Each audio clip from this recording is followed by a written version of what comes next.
Tonight's thought: will movie theaters survive? Will cinema in theaters survive in this modern world we live in?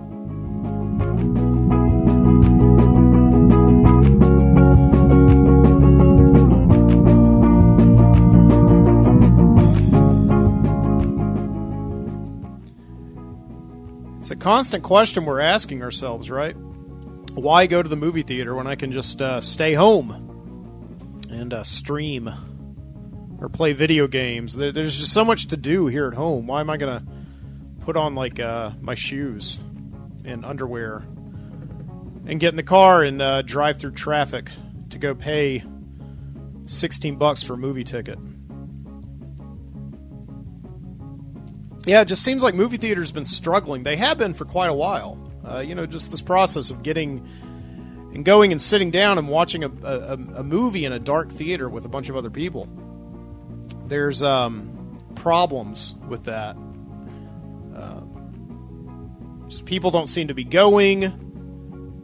They don't want the aggravation. Oh, and also there's this pandemic right now that's closed them all for pretty much most of the year so far. And here we are, we find ourselves at the beginning of summer. And movie theaters and gyms are like the two a lot of other places are opening right now, but movie theaters and gyms where you go and work out are just the two businesses that cannot exist when this COVID-19, this coronavirus thing is still a problem. So I'm not thinking about the gyms, although I do have a gym membership that I probably need to cancel because I'm paying to not do anything.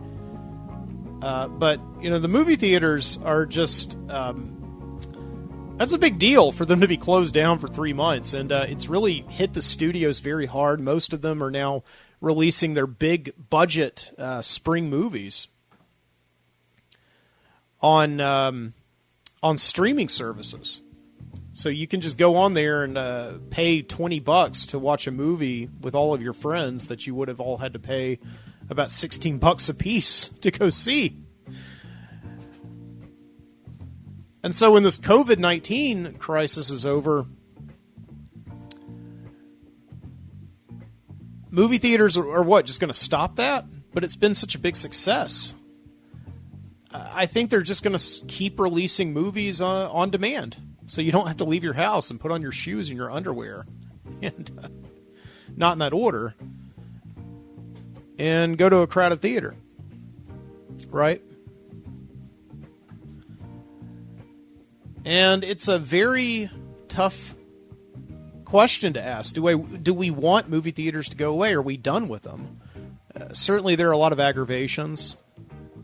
You go to a theater now and your shoes stick to the floor because of all the butter and the grime that people just leave down there and they don't pick up. And they expect 16-year-old teenagers to adequately clean those floors between every screening. There's people texting, there's people talking. You never can say anything to them because then it becomes a shouting match.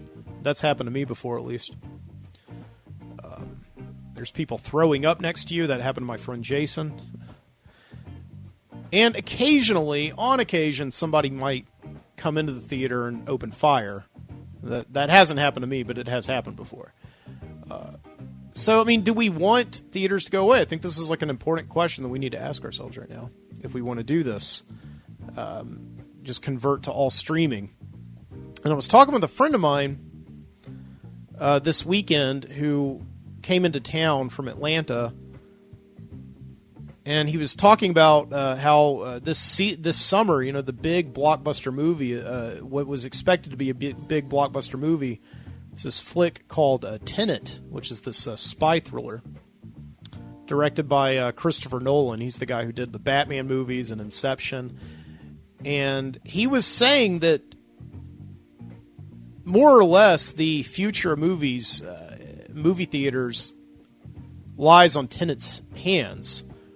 if that movie opens in the theater next month and it doesn't do any business at all, movie theaters are done.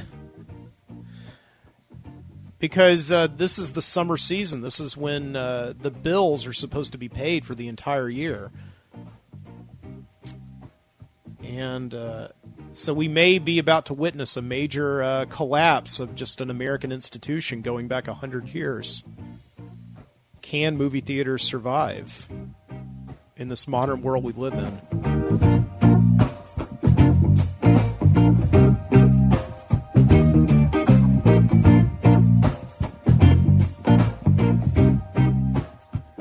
Well, from Birmingham, Alabama, this is the Midnight Citizen Show. Welcome in. I'm your host, Mike Booty. It's great to be here again for the second show that I've done in the last week and a half, and that's been the first two shows I've done in 3 years. So, and it just seems a natural thing to do right now as I'm sitting home,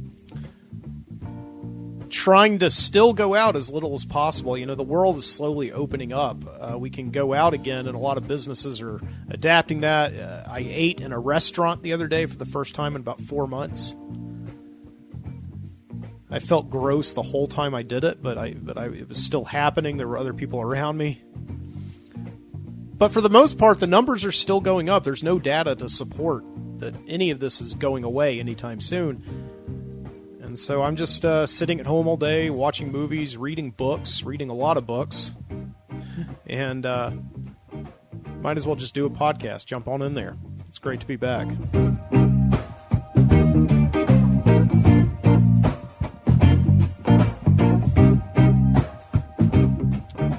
So yeah.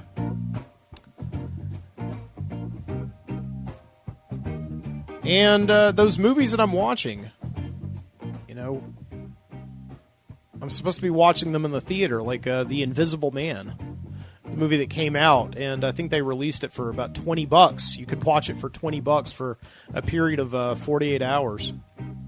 With as many people as you want. It's not like they're going to police how many people go into your living room. So... But this is a big question we have to ask ourselves. Do we want the movie theater to go away? And I had one New Year's resolution this year, and this is probably going to make a lot of people who love movie theaters hate me, or just love movies in general. I didn't want to go to the movies any this year. That was my resolution. That was my one and only resolution for the New Year's, is just to not go to the movies. Because I was just so tired of it. I was just so tired of spending money on an overpriced ticket to go into the theater with bad digital projection and really bad sound and watch a movie that just is not half as good as your average episode of Ozark. I've gotten so used to series television, I don't know about you, but television, again, it's so good. It's been good for many, many years now. And we've been conditioned to take our stories slow and steady on television. And when we go into a movie, everything's just really quick and over in like 90 minutes. And that works for some movies, but a lot of filmmakers don't really have the discipline to make a good movie anymore, it seems like. Almost all of them are just migrating over to television. And I almost feel that way with books, too. I think a lot of the great writers of 2020 are writing for television. They're not writing books. So, and that was my New Year's resolution. I have to ask myself, I mean, am I okay with never going to the movies again? If this movie Tenet comes out and it indeed fails and nobody goes to see it, first off, will the studio put it on demand? And then if everybody watches it on demand, I think that'll be like the nail in the coffin. Everybody's going to realize, okay, we no longer need movie theaters. And I've been predicting this for a very long time. Going to theaters. I think the decision that I made when I made my decision about my New Year's resolution is I went to go see around Christmas time last year that movie Uncut Gems with Adam Sandler. Not a movie I really cared about. I went to go see it with a big group of people who were into it. I don't really like Adam Sandler, even in dramatic roles. He plays this Jewish jeweler in the New York City Diamond District who gets involved with gamblers and basketball and the mafia. It was an okay movie. But I'm sitting there in the theater next to these two people, these two older people who are talking the whole way through, and I can't get up now because the theater does this thing where they assign you seats. So you can't get up and move from your seat. Because and this happened to be like a crowded theater, so I couldn't even get around those rules. So these two people were sitting next to me talking through the whole thing, and there's a basketball scene in the movie near the end of the movie that's almost the entire third act of the flick.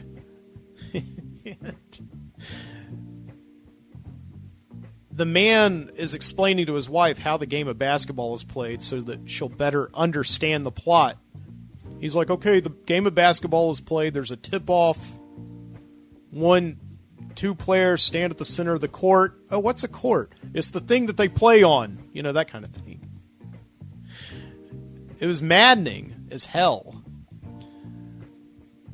And I have more experiences like that than I do just comfortable, enjoyable experiences at the movies. So I just said, every time I come to the theater, I always think it's going to be different, but it never is. It's always the same. There's something that happens in that theater that just detracts from your enjoyment of the movie. So would I be comfortable if all that goes away? I don't know. Like, let's take it away for an entire year and see if I am. See if I'm totally fine not going to the movies, not having that in my life anymore. And it's June 6th, 2020. I haven't been to a movie in 6 months, and, you know, I've got that chip. I feel good. I really do not miss it at all.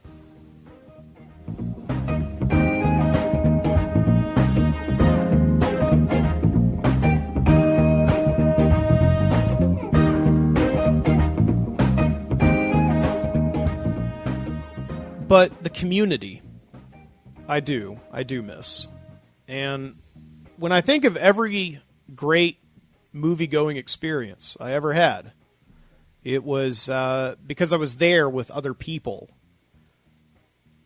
who were just as into the movie as I was. I think of comedies I saw. I always think of going to see this movie Pineapple Express, which was not a great movie, but I was in a theater on opening night. It was a packed house of teenagers, and nobody in the room was over the age of 30. So they were all into this stoner comedy, and it was a great experience. We sat in there and we laughed and just busted a gut and fell on the floor as this ridiculous plot was unfolding before our eyes for the first time. And that was a great experience. Community. Going to see Star Wars The Force Awakens on opening night with my entire bachelor party, because it was the week before our wedding. You know, some guys go to strip clubs for their bachelor parties. I went to go see Star Wars with mine. And then afterwards we went to On Tap, and we had just a very, very long film discussion, you know. The one time I've been patted down by police was in a movie theater parking lot at 3 a.m. My friend, my two friends, Jason and Josh, and I had just gotten out of The Hulk. You know, that movie, The Hulk, that came out in 2003 that nobody liked. We got out of a midnight screening of that movie at about 2:30. And we were just sitting in the parking lot afterwards, you know, talking about the movie. Talking about things we liked, talking about mostly about the things that we didn't like. Just sitting there in the parking lot, talking about them. The cops come along, and it's weird to them that three guys are in an abandoned parking lot at 3 a.m. And I understand that totally, you know. And for whatever, they could not understand why we were talking about the movies. They thought we were dealing drugs to each other, so we got patted down. And my friend Jason's car got searched, which I'm pretty sure is a civil rights violation. But anyway, that happened. And I have on my desk here right in front of me, actually.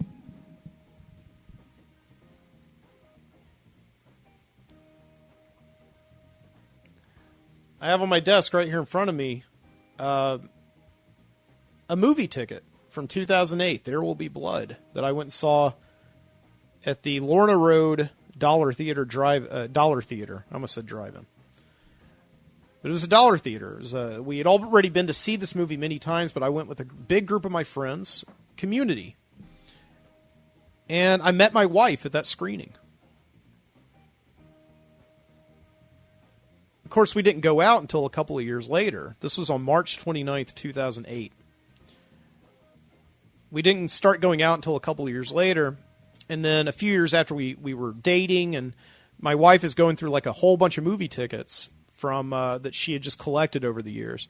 And she found this movie ticket from March 29th of 2008. And then we said, oh my gosh, wait a second. Our first date was on March 29th, 2008.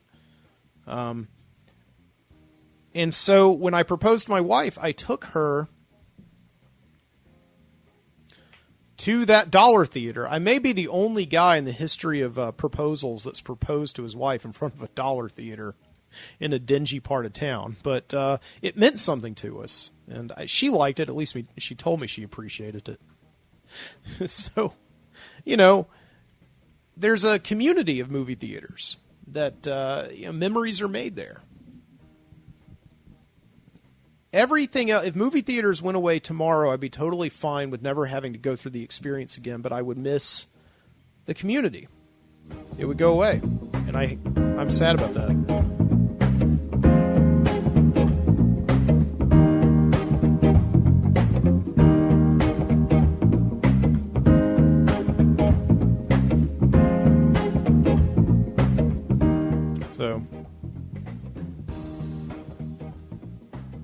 Not to mention that my first job of all time was working in a movie theater. A Dollar Theater, actually, as a matter of fact. I worked at a Dollar Theater. I was 16 years old. And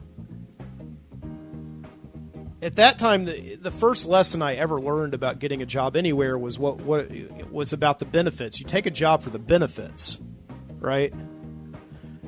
And the benefits are what matter to you. And when you're 16 years old, at least when I'm 16 years old, the things that matter to me, the benefits of getting a job at a movie theater was that you got to see all the free movies you wanted, and you got to bring your friends.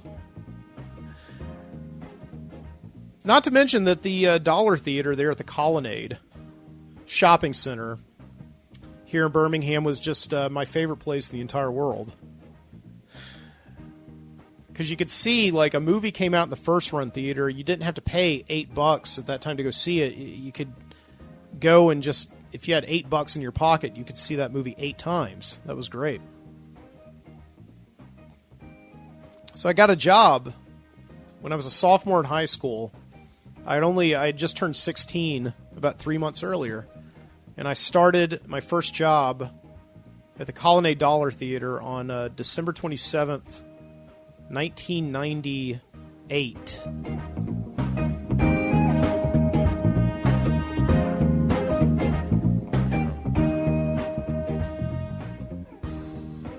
I was pretty savaged at that job by my coworkers. I was not liked very much at all by my coworkers because I was 16, but I looked like a kid that Opie on the Andy Griffith Show would beat up and bully. I was pretty wimpy. Very fresh-faced. As a guard in a casino in Las Vegas once said, looked like I had been drinking milk all my life. And I didn't really like the job all that much. It was not a very fun job. You would go in and, the first thing I ever did when I got there at my job is they gave me my uniform. I had to put on a horrible red vest and like a pin-on bow tie. My little goofy name tag. And, of course, it all smelled like butter, and it hadn't been washed. It was all sticky, too. First thing I did after my first night of work is I went home and washed all of it. because it was just one of those jobs where the employees, the team members, are a dime a dozen. That was the first time I ever learned that there's about 1 million euphemisms for low-wage employee, team member, And just working there and just having to deal with the constant experiences. You're there just thinking about, oh my gosh, I'm going to be able to go see so many free movies, but I also got to do this job, and constantly getting bitched out by customers. These customers, that was the first time I ever learned that just people can get angry at you for no reason at all just because they had a bad day. There's no logic to it. It's not worth figuring it out. I remember this one time this woman comes up to me and says, I need a cup of water. And I'm like, okay, it's $3.25. And she's like, what? It's like the mom in A Christmas Story. What? I said, well, the water's nothing, but we got to charge you for the cup. And she's like, well, I have a doctor's note that I have to take my pill now. So you're defying me. You're keeping me from my sanity. I'm like, okay, fine. So I had to go and talk to the manager. Get her a cup of water, And then that one time I'm working by myself, just an innocent guy on a Thursday night when it's not busy at all. And this adult man, probably 50 years old, comes up to me and starts bitching me out because there's a screaming kid in the theater that's showing Jack Frost, which is this kid's family movie with Michael Keaton about this guy who dies and comes back to life as like a snowman. So this 50-year-old man is in the theater watching the movie by himself on a Thursday night, and he's angry that there's a kid screaming in the middle of it. Yeah, that was fun.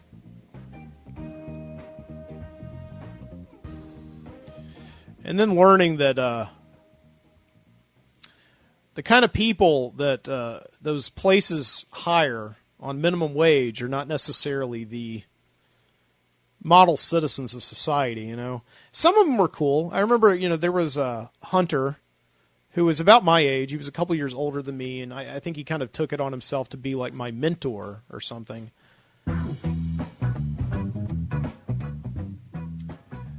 Yeah, he took it on himself to be my mentor.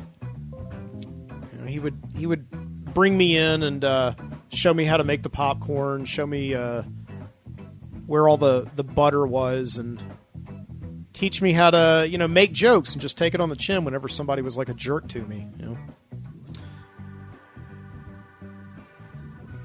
Sit back there, and he would actually tutor me in math sometimes because we had the same math teacher.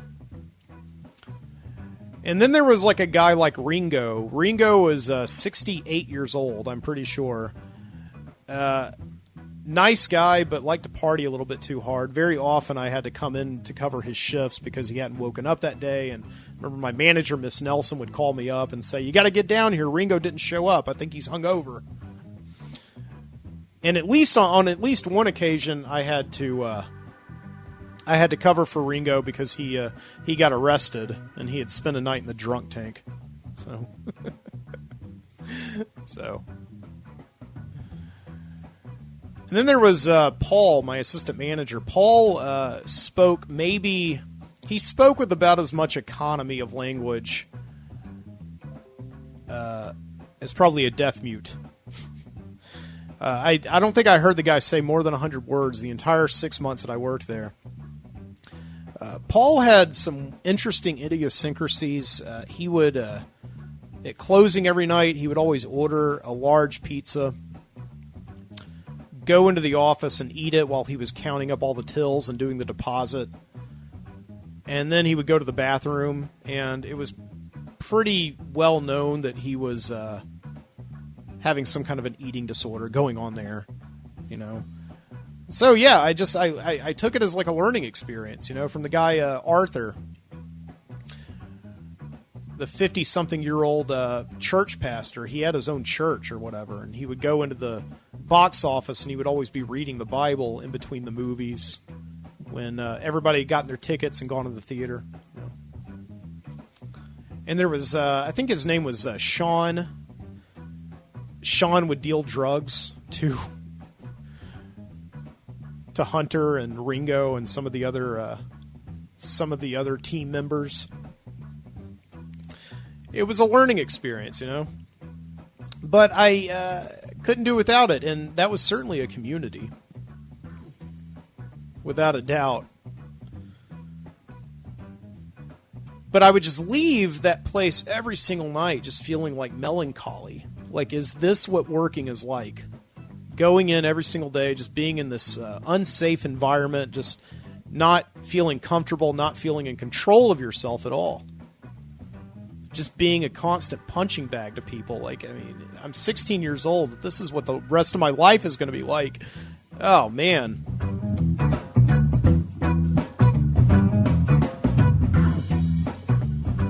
And I would drive home every night. I would always have to close every single night. I would go in at about, usually on Fridays, go in at like 4 o'clock, 4:30. Work the night shift, get off at about 10:30 at night or so when the first movie started. Mop the floors, always keeping an eye on the clock. Because my second favorite place in the world, the Movie Gallery video store, closed at 11. And that was my release. That was my escape from the whole long day. And this is something that has followed me to this day, and I don't know about you either.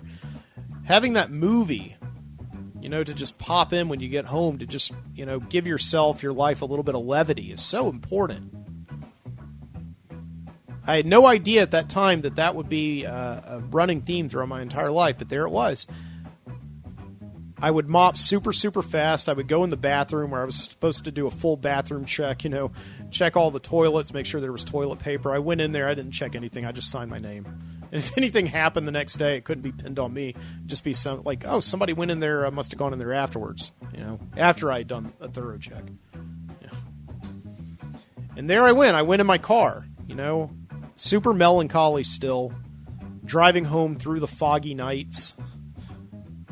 There in January, February, March of 1999. And for some reason, I had this CD that was in my car. I think I was driving my mom's minivan at the time, so I had this portable compact disc player that you had to plug into your car, and you could play it over the car stereo using a tape jack.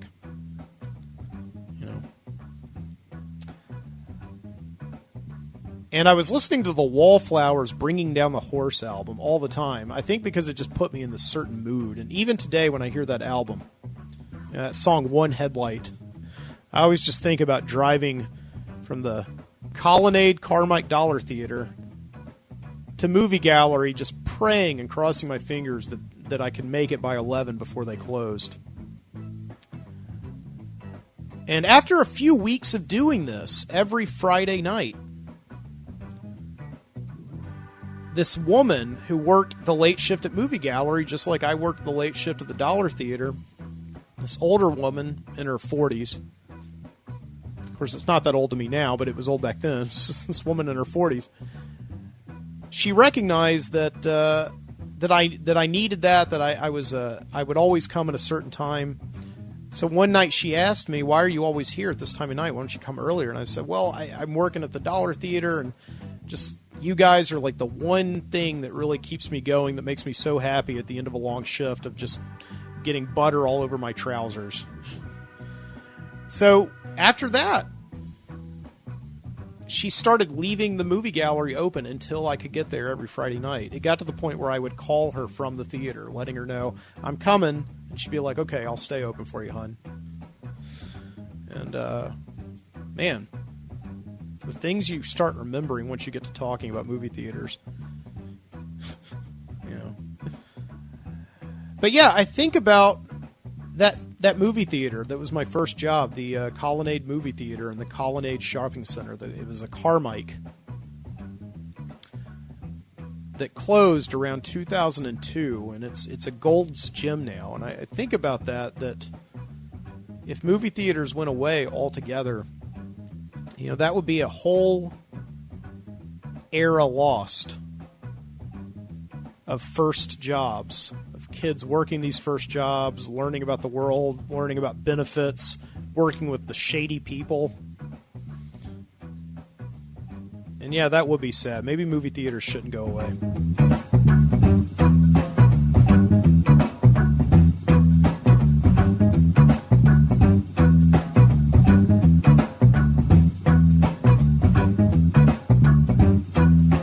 So think about this girl I used to work with, Ashley, who really, I think, liked me.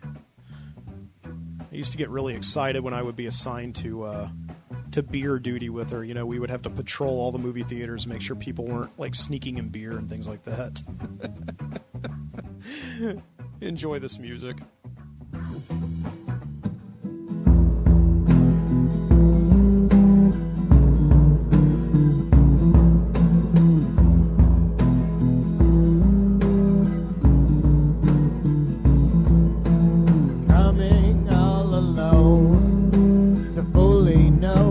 Greatness, you made me glimpse it so slowly.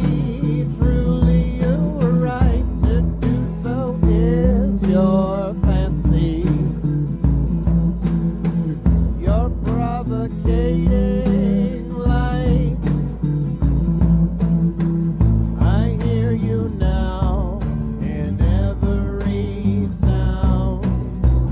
You burn me down.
back.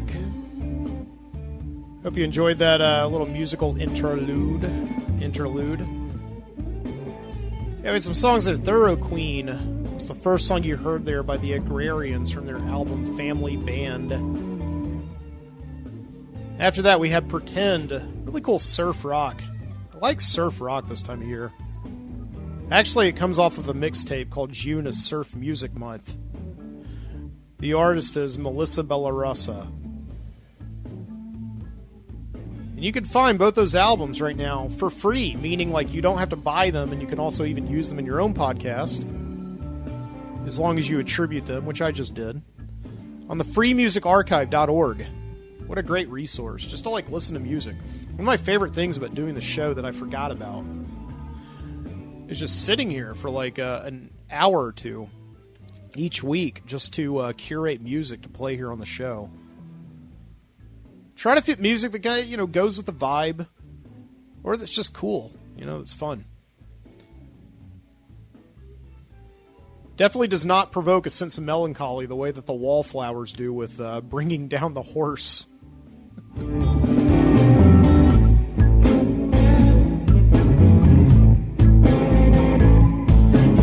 Still like that album, though.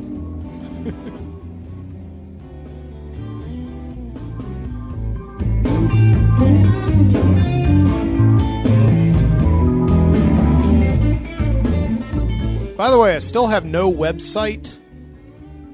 So if you want to listen to the show, well, I mean, you're already listening to it, but check out the Overnightscape Underground, onsug.com. That's where I'll be. That's where I am. It's a great network of fellow podcasters.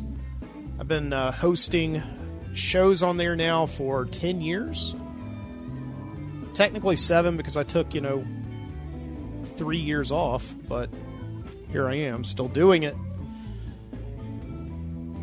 Go and search the Overnightscape Underground on any podcast app of your choice to get it. You can also find me on YouTube at Mike Booty. That's where I'm now. I'm actually there right now hosting a show. So if you're watching the live stream, either now or 10 years from now, welcome.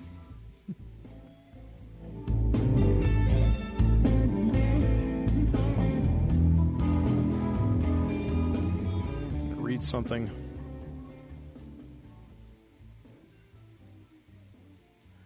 Though she saw Mike Fallopian again, and did trace the text of the courier's tragedy a certain distance. Those follow-ups were no more disquieting than other revelations which now seemed to come crowding and exponentially, as that the more she collected, the more would come to her, until everything she saw, smelled, dreamed, remembered, would somehow come to be woven into the Trastero. That's the beginning of Chapter 4 of The Crying of Lot 49 by Thomas Pynchon, a book I read last week. If you've never read any Pynchon, and you're into mysteries and conspiracies and weird stuff, and puns and funny jokes and funny names, you should read some Thomas Pynchon. Probably start with The Crying of Lot 49 at 138 pages. It is his shortest book.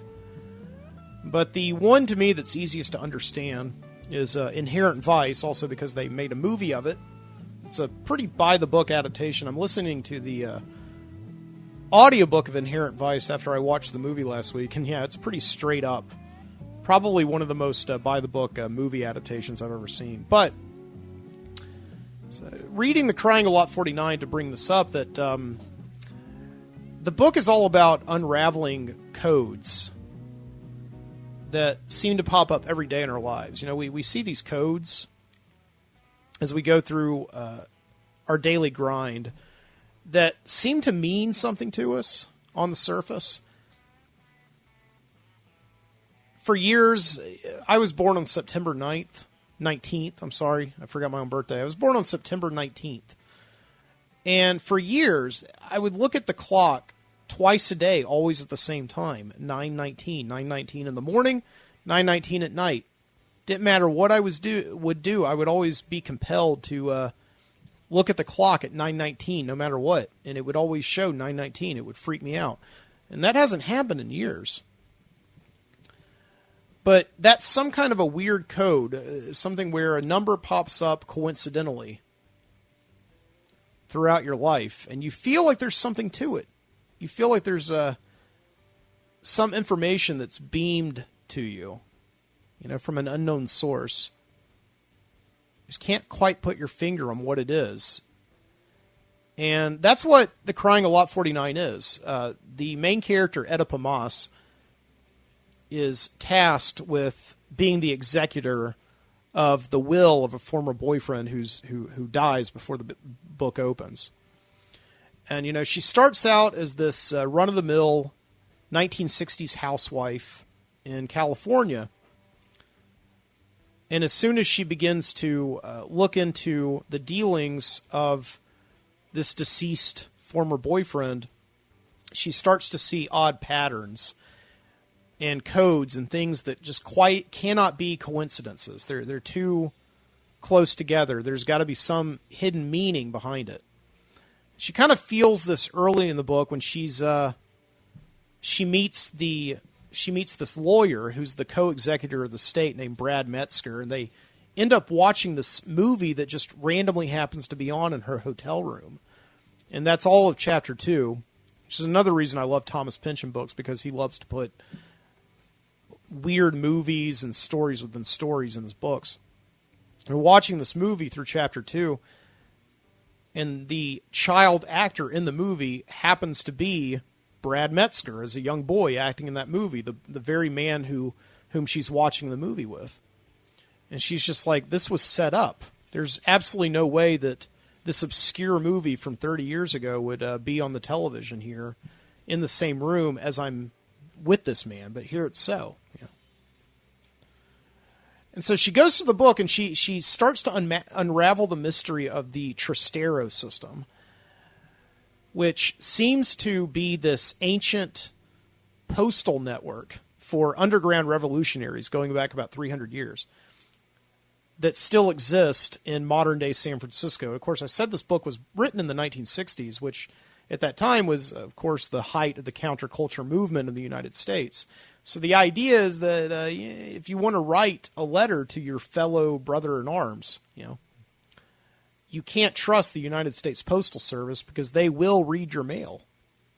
That's something that Richard Nixon seemed to have in common with the hippies. He seemed to be just as paranoid as them. But anyway, that's another story. So the idea is you have this underground network that's been in place for hundreds of years, a way of transferring letters and information from one revolutionary to another via this underground network. So everywhere she goes, she sees hints of this underground network, of the Trastero system. There's always this muted post horn symbol that she seems to see everywhere. So why am I bringing this up? I'm not quite doing this to review a book. I'm sort of wanting to talk about the fact that I really do feel like my generation, at least, are people who are alive right now in the world, seem to be obsessed with conspiracies and paranoia and codes within codes. There's some spooky stuff happening on a dollar bill, that kind of stuff. We're always looking for things, some kind of hidden meaning, 9:19. Why am I always looking at my watch at 9:19, And I mentioned the Overnightscape Underground network of podcasters. So I'm on this network, and the man, the myth, the legend, the guy who started it all, this man named Frank Edward Nora, out of New Jersey, has been talking for years about the number 209. He doesn't know, I don't think he knows exactly what it is, but 209 seems to be a number that pops up everywhere. And once you get it in your head, you start to see that number everywhere. I remember one time I was watching the movie Poltergeist, and the family at the end of that movie, after their house, their haunted house gets sucked up into hell or wherever it goes, and they have to obviously move out because they're homeless. They go to a hotel and they check into room 209. Okay, so again, I think that's just a common room number, obviously. But I think Frank said that, the number 209 popped up to when he was in college, and he had the room number in his dorm as 209, and then he went to this mixer, this meeting of all the other, dorms on his campus when he was a freshman there, and he happened to meet this other guy and strike up a conversation, and they seemed to have a lot of the same interest, and he asked him where he's staying, and he said, I'm staying at the dorm on the other side of campus in room 209. So it just seemed weird that two guys of the same interest stayed in the same room. And I think from there, that's when Frank became obsessed with it. And he seems to have gotten a lot of people on the Overnightscape network interested in the number 209 as well. And it's just this code. We don't quite know what it is. What could it be? Could it be a portal to another world? Could it be just a common number that is supplanted in everything from, pop culture? I remember when I was in Disney World and I kept looking for the number 209 and I saw it randomly spray painted on a monorail pylon, a pylon for the a column that holds up the monorail system in Epcot Center. Everything from pop culture to politics. Keep seeing it everywhere, man. And I don't think about it so much anymore, yet I still do see that number. But I remember something really weird happened when many years ago, about 6 years ago, a woman who was a fellow podcaster, we call her Bicoastal Becky, who does a podcast as she travels across the country with her husband Bob in her RV. She was passing through Birmingham, and she sent me an email. Hey, Mike, do you want to meet up one day? And I thought that was a great idea. Yeah, Becky, let's meet up. And she asked me, where do you want to meet up? And I said, why don't we meet up in this Walmart parking lot that's near my work in Homewood, Alabama. I'll go by there on my way to work. I'll stop in, and she's like, great, I'll make you some pancakes, and my husband Bob and I will sit in the RV and we'll just talk and maybe record each other for our respective podcasts. I said, that's great. Okay. So the day comes and I go to that Walmart, and lo and behold, it just strikes me. The address for this particular Walmart, the street address is 209 and the zip code is 35209.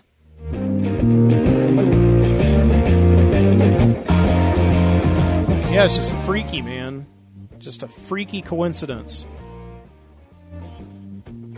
The story doesn't stop there. Two people on the Overnightscape network just happen to meet. A network that's obsessed with the number 209. We just happen to meet in a place that has two 209s in the address. Okay? But the story doesn't stop there. About 6 months or so ago, I'm doing a delivery for the DoorDash food delivery service, the service that fired me. If you want to know that story, listen to last week's episode, The Midnight Citizen, episode 215. I'll tell you all about it. But when I was back working for DoorDash, I went and did a food delivery for Walmart. I had to go to Walmart and pick up a bunch of groceries. When I picked up those groceries, I put in the address, and it turned out that the address they wanted to go to for me to go was number 209. So I picked up a food delivery from a street address 209, zip code 35209, to deliver to an address 209. It was just creepy, creepy stuff, man.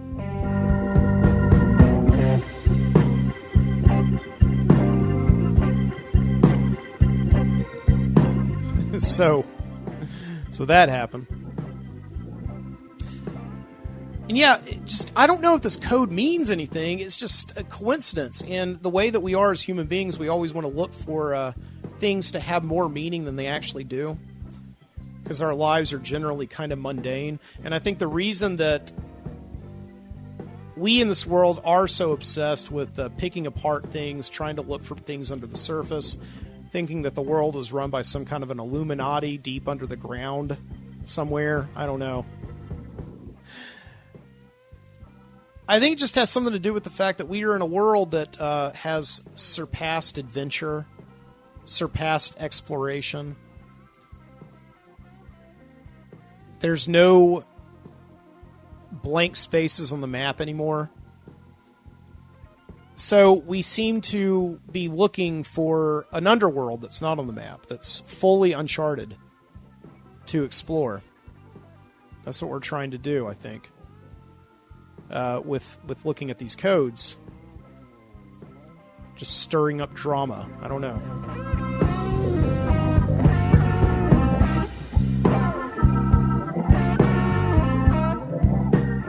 Maybe there is something there. I don't know. Maybe that's what they want me to think. I'm a sheeple. I don't know.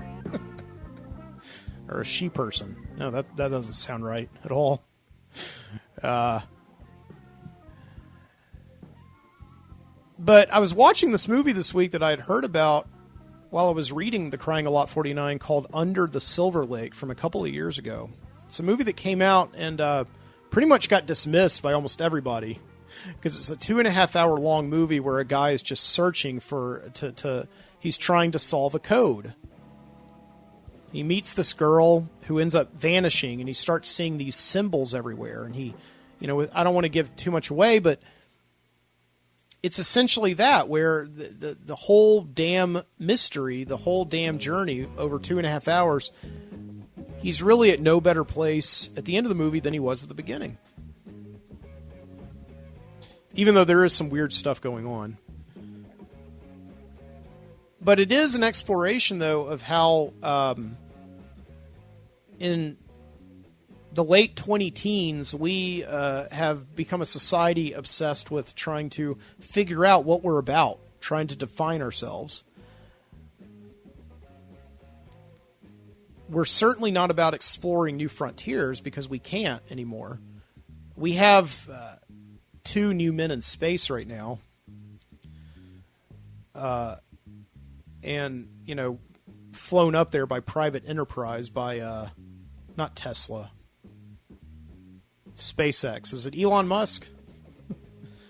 They're floating up there in the International Space Station, and everybody's saying that this is kind of the first step, the next step that gets us to Mars. So that's the next frontier. We've been trying to get there for years.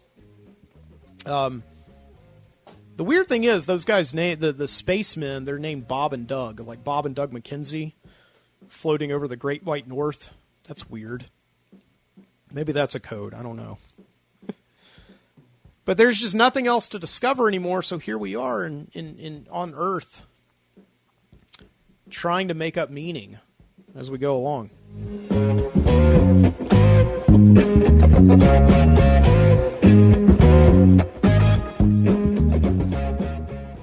I think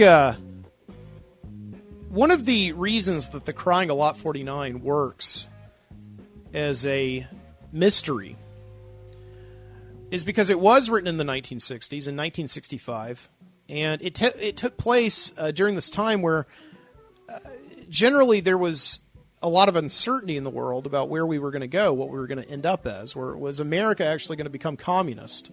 Was there a real chance of the dominoes falling? And there was a revolution in the air.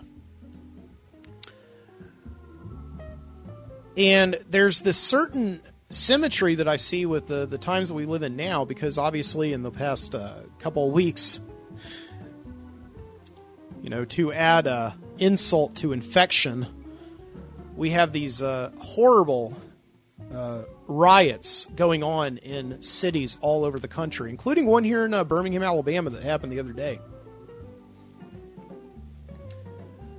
And people certainly don't know what's going to happen to this country.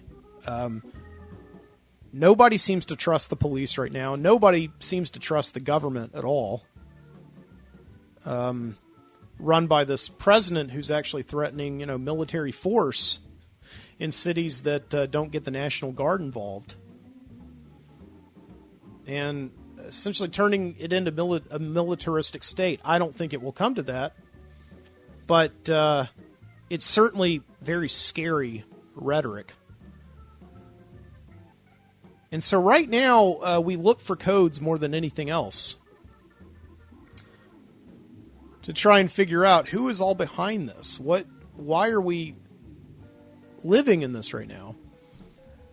And it is like the last 100, 200 years of history have suddenly just thrown all their shit on the year 2020. But But yeah, here in Birmingham, Alabama the other night, there was a protest that started out peacefully. And then the crowd headed over to a Confederate monument, because this is Alabama, and Birmingham, Alabama certainly does not have the most simple history with civil rights. They see this monument to the Confederate Navy, and they've been trying to get it removed for years. And the black mayor of Birmingham has tried covering it up. And then the state of Alabama, which is incredibly red and conservative, unlike Birmingham itself, which is the largest city in the state, but heavily African American, which I think the state itself kind of resents, threatened to sue Birmingham. If you cover that thing up, we're going to charge you $25,000 a day. If you remove it, we're going to charge you $25,000 a day, okay? So I think they worked it out with the state to where they could cover it up temporarily, but that was not good enough for the protesters the other night. The protesters went over there and they started taking hammers and large concrete slabs, and they started chipping away at it.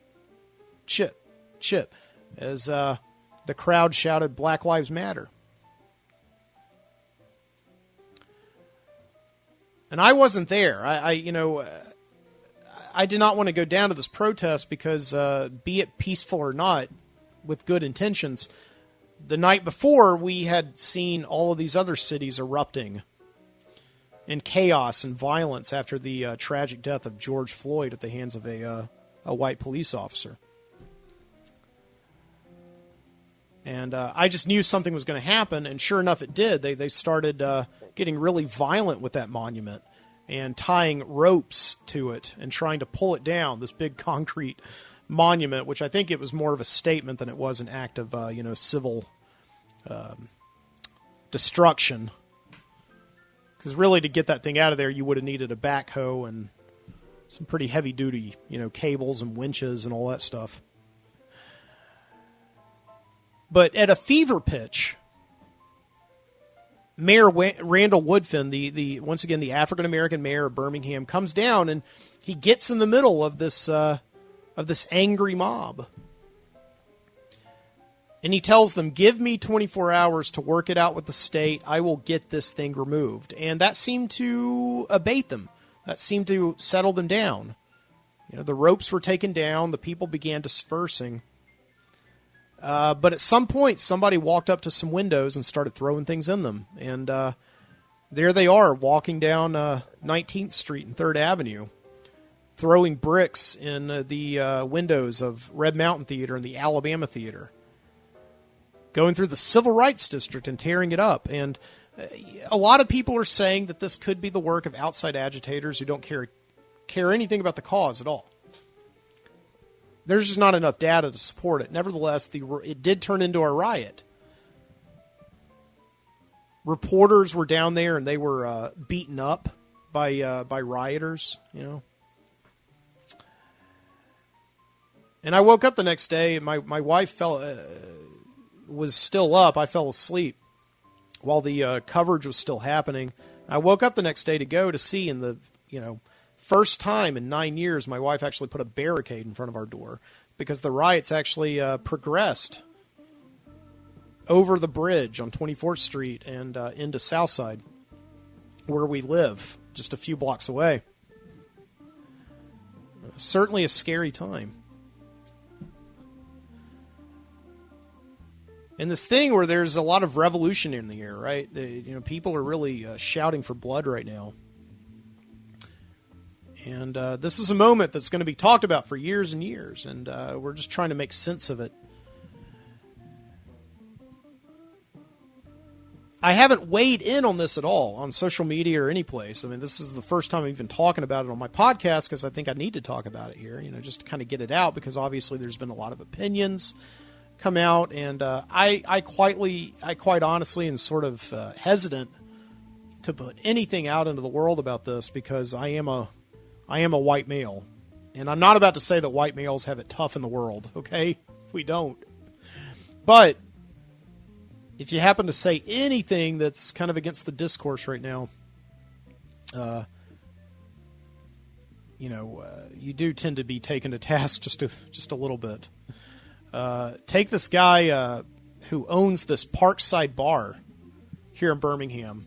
This bar, which a few years ago moved into Avondale, this historically black district, and put in this bar for, it was kind of a hipster bar, for lack of a better word, and it was in the process of gentrifying the entire area. And very successful place, and very nice place. I mean, I've been there many times. I've celebrated New Year's Eve there before with a bunch of my friends. The owner of this place sends out a letter to his staff, firing 2 people who went to the protest, suggesting that they start raising prices as a protest tax. And then he says that George Floyd is a thug. And, that place isn't going to be there in about 10, and this time next week. I'm just going to make that guess right now. The reception to that was pretty cool from people.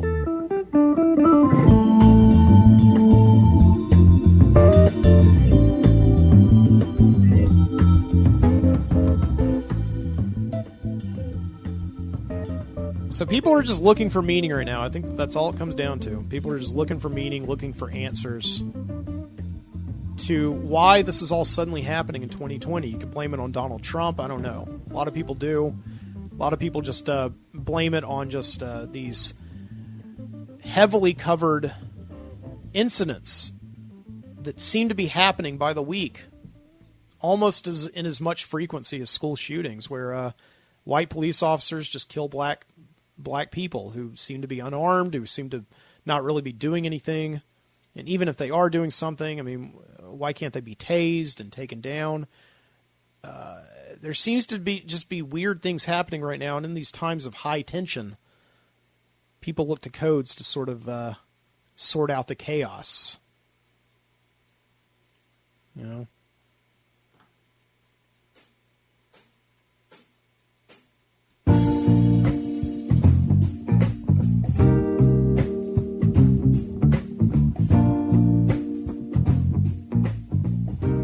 I would say definitely check out The Crying of Lot 49 by Thomas Pynchon.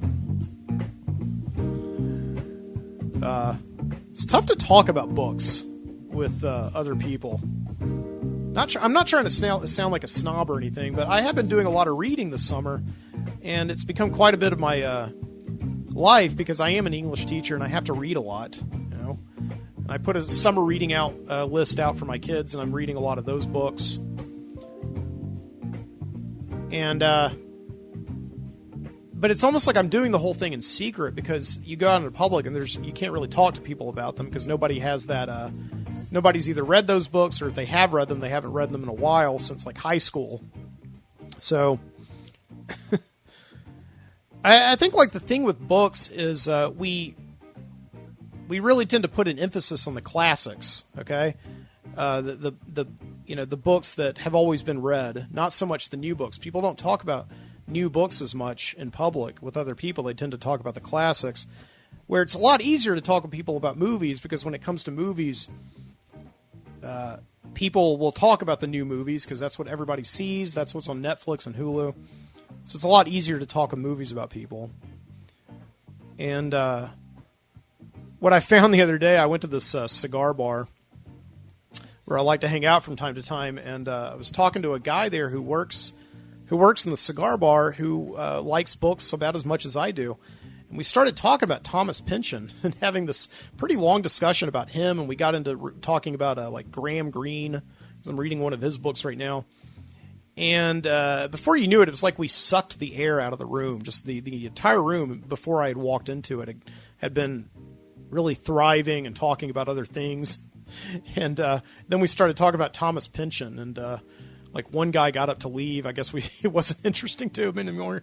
So, it's like kind of felt almost like a pariah for a second there because I was talking about books, but that's why I have this show, so I can talk about it with you and suck the air out of the podcast.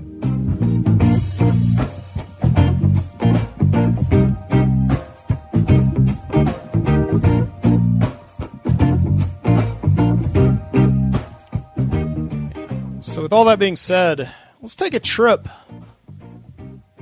down to the Video Street Video Store. Yeah, the Video Street Video Store is a place where we go every single week. So I can take a bathroom break and get some more coffee, and you can watch about 10 minutes of interesting, cool videos. Yeah. So, I'll see you after the Video Street Video Store. You're listening to the Midnight Citizen Show.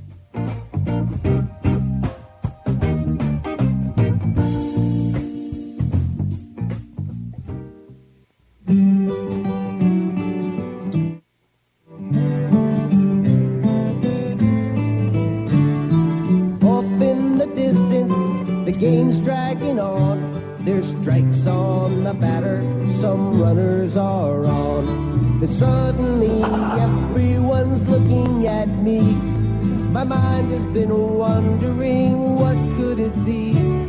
They point to the sky and I look up above, and a baseball falls into my glove.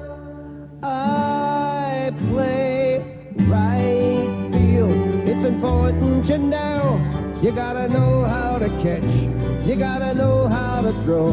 That's why I play in right field, way out where the dandelions grow. As a proud sponsor of Little League Baseball, Pizza Hut welcomes all the kids who make it great.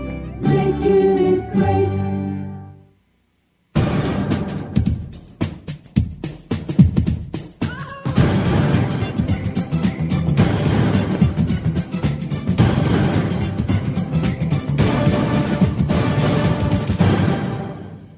You know, working in the theater box office can be quite an experience.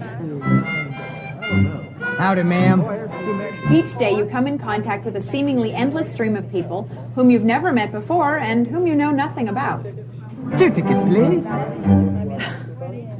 In fact, all you know about each customer is what you observed during your short interaction with them. There's no time for anything else.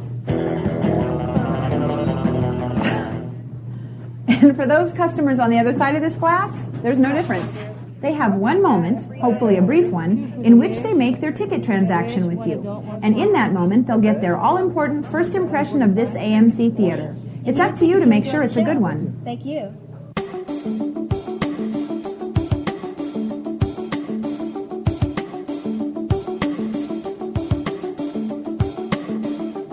Yeah, the truth is that even though you may think that you've been hired to sell tickets, you're really a goodwill ambassador of sorts for AMC. I mean, think about it.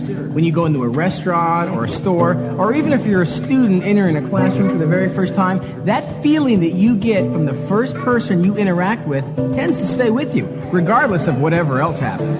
You might say it sets the tone for the entire visit. If the first person our guest sees is pleasant, friendly, and helpful, then they probably expect their entire visit to be a positive one. But if you come off non-caring, unfriendly, distant, or just downright weird, then it's going to make everyone else's job at the theater that much harder. And our guest may decide to visit another theater the next time around. So the bottom line here, folks, is that although we're in the business of showing films, we are also very much in the business of customer service. And that service starts with you and how you deal with the public right here at our starting point, the box office.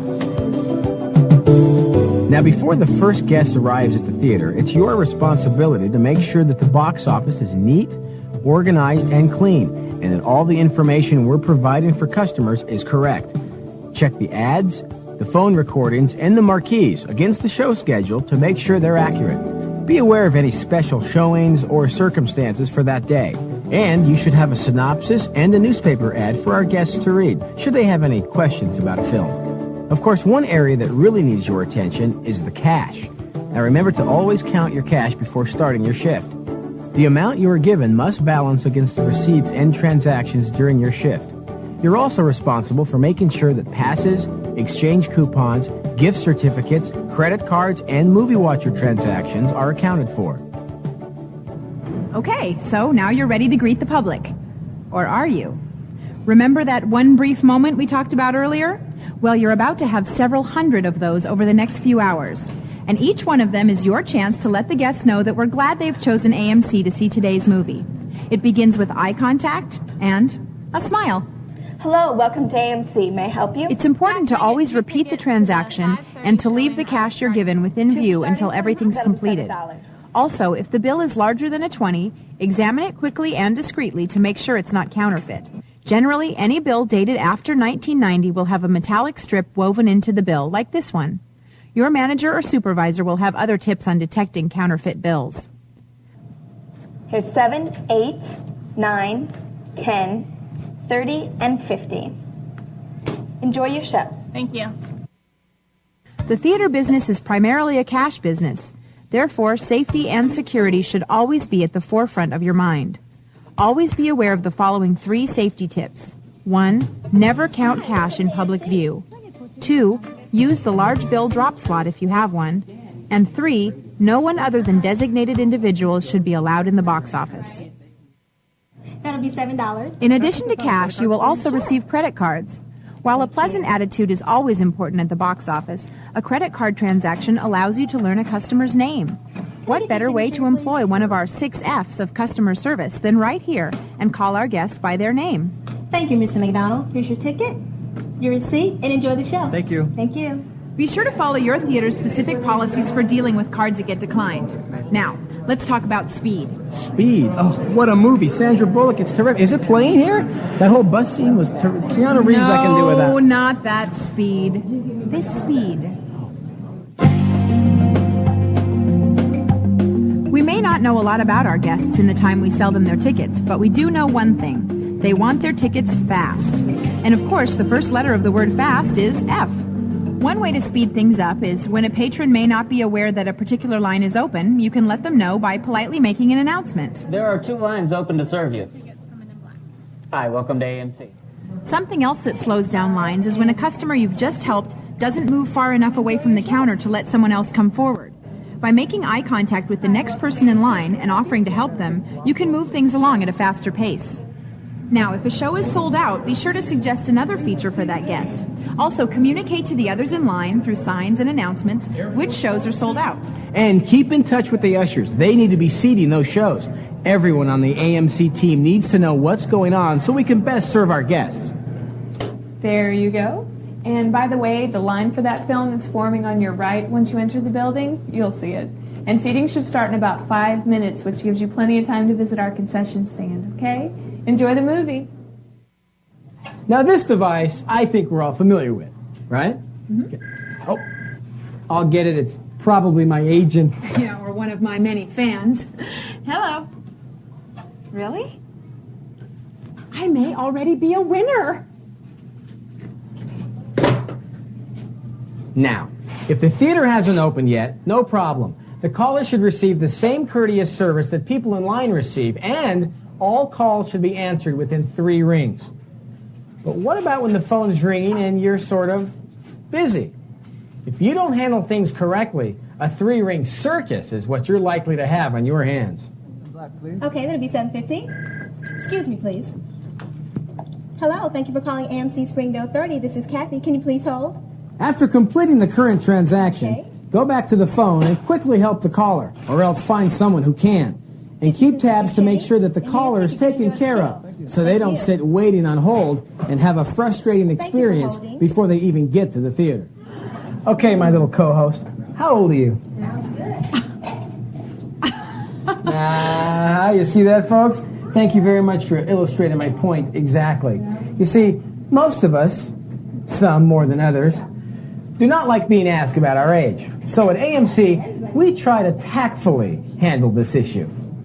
Basically, our policy is that if someone is seeking reduced price tickets, be it seniors or students, then they'll ask for them, and that's what we sell them. Don't ask someone to prove that they're a senior. And should a request be made for a student ticket, you may need to ask for a student ID. Check with your manager for your theater's specific guidelines. Okay, now a word about tickets. Rule number 1 is that everyone who enters the theater has one. That means people with passes, on-camera hosts, anybody. Secondly, tickets cannot be resold. In other words, if you have a refund or overpunch, these tickets can't be sold to someone else. And if those customers choose to see another show, hey, they'll need tickets for that one. Now, some customers at your window will be movie watchers. This is a program unique to AMC that rewards customers for their patronage with free popcorn, drinks, even free movies. It's like a frequent flyer program for moviegoers. Your manager or supervisor will completely explain how the point system works and how it affects your duties at the box office. Finally, when it's time to close up for the night, be sure to leave your station as clean as when you started. Also, secure the ticket stock and change all the marquees to reflect the times for the next day's shows. Once you've turned in your cash and receipts and completed all of your additional responsibilities, the manager will give you the okay to clock out. So there you have it, the starting point for people when they come to an AMC theater, the box office, and how you deal with phone calls, lines, age restrictions, discounts, credit cards, and the Movie Watcher program will determine whether our guests have a positive first impression. Well, it's back to the idea of expectations. People should expect to have a good time at our theater. And you, as a vital part of the AMC team, are expected to make sure that they do. Oh, I'll get it. Oh, another big contest you've entered? Yeah, he's right here. For me? Hello. I won!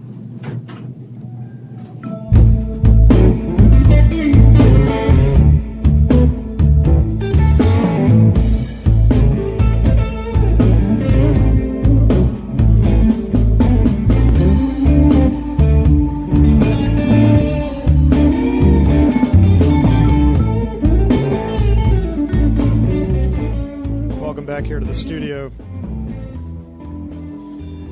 and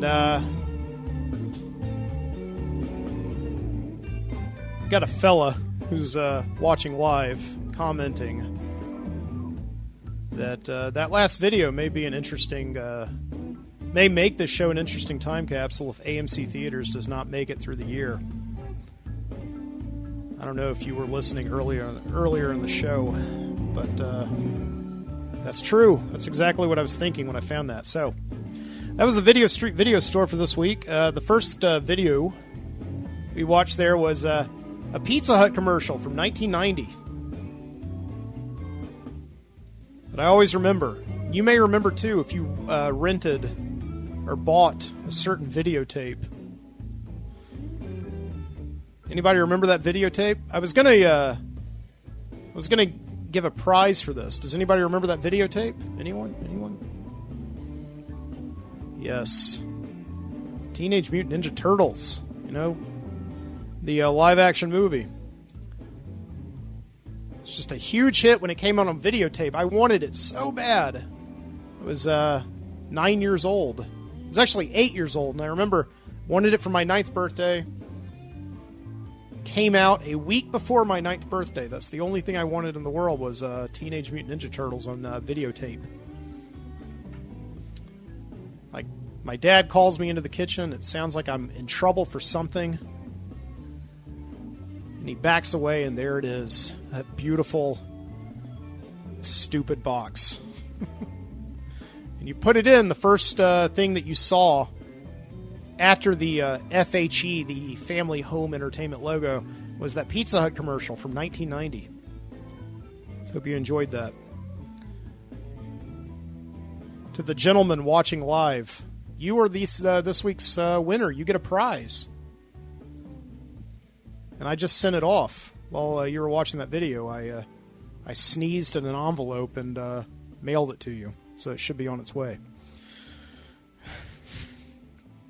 And the next video that we watched, that was really gross. The next video that we watched was from 1997, an AMC, of course, theaters training video.